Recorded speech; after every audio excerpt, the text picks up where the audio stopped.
AICC అధ్యక్షుడు Mallikarjuna ఖర్గేను అవమానించారంటూ BJP నేతల వైఖరికి నిరసనగా సంగారెడ్డిలో కాంగ్రెస్ నాయకులు ర్యాలీ నిర్వహించారు. కాంగ్రెస్ సీసీసీఎల్ జిల్లా అధ్యక్షుడు గంగేరి శ్రీహరి ఆధ్వర్యంలో చేపట్టిన ఈ నిరసనలో AICC observer Deepak Rathod, TPCC working president Jaggareddy, DCC అధ్యక్షుడు నిర్మలా జగ్గారెడ్డి, నేరెళ్ల శారద, గ్రంథాలయ సంస్థ చైర్మన్ రియాజ్, దుద్దిల శ్రీనివాస్ పాల్గొన్నారు.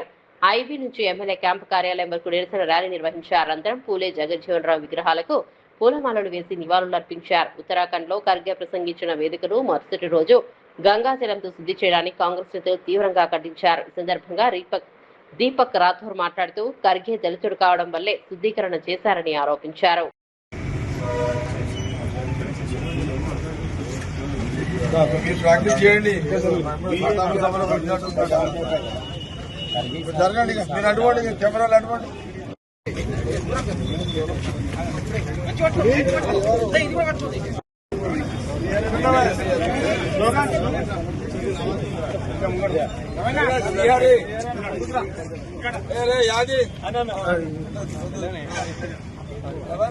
ఎవరే చేతి ఎవరే उठाओ खरगे साहब जिंदाबाद। बीजेपी का हटाओ, देश को बचाओ। बीजेपी का हटाओ, देश बचाओ। बीजेपी का हटाओ, देश बचाओ। बीजेपी का हटाओ, देश बचाओ। बीजेपी का हटाओ, देश बचाओ। बीजेपी का हटाओ, देश बचाओ। खरगे साहब जिंदाबाद। खरगे साहब राहुल गांधी गारी नायकत्व, राहुल गांधी गारी नायकत्व, వర్ధిల్లాలి వర్ధిల్లాలి దళితుల ఐక్యత, దేశ్ బచాओ, बीजेपी को हटाओ, देश बचाओ। వర్ధిల్లాలి जिंदाबाद जिंदाबाद। దళితుల ఐక్యత, దేశ్ బచాओ, बीजेपీ हटाओ, देश बचाओ। राहुल गांधी గారి నాయకత్వం, మల్లికార్జున నాయకత్వం, हम सब ने देखा एक बहुत ही घिनौनी और एक घटिया हरकत भारतीय जनता पार्टी और आरएसएस ने उत्तराखंड के अंदर में की है, जिसे देवभूमि कहा जाता है।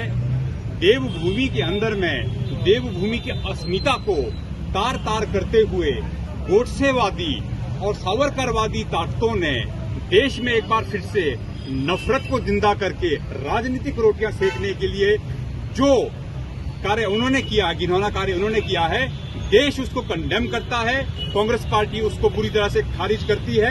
आपने देखा पिछले दिनों जब किसी एक कार्यक्रम में उत्तराखंड में भारतीय राष्ट्रीय कांग्रेस के अध्यक्ष माननीय खड़गे जी, मल्लिकार्जुन खड़गे जी गए, जनसभा को संबोधित किया।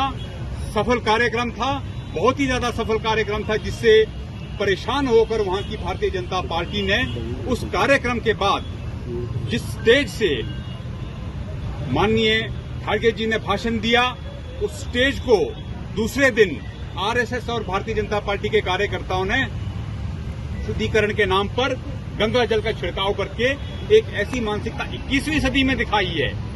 जो जब हम 21वीं सदी में मंगल पर जाने की बात कर रहे हैं, 21वीं सदी में हम चांद पर जाने की बात कर रहे हैं, 21वीं सदी के भारत को हम जो है विश्व गुरु देखना चाहते हैं, विश्व के पटल पर भारत को हम जो है नंबर 1 पर देखना चाहते हैं। ऐसे समय में भारत की जो सरकार है, जिसके मुखिया भारतीय जनता पार्टी और आरएसएस है, उन्होंने राजनीतिक तौर पर देश को बांटने के लिए नफरत को फैलाया और शुद्धिकरण के नाम पर देश को जातियों में बांटने की कोशिश की।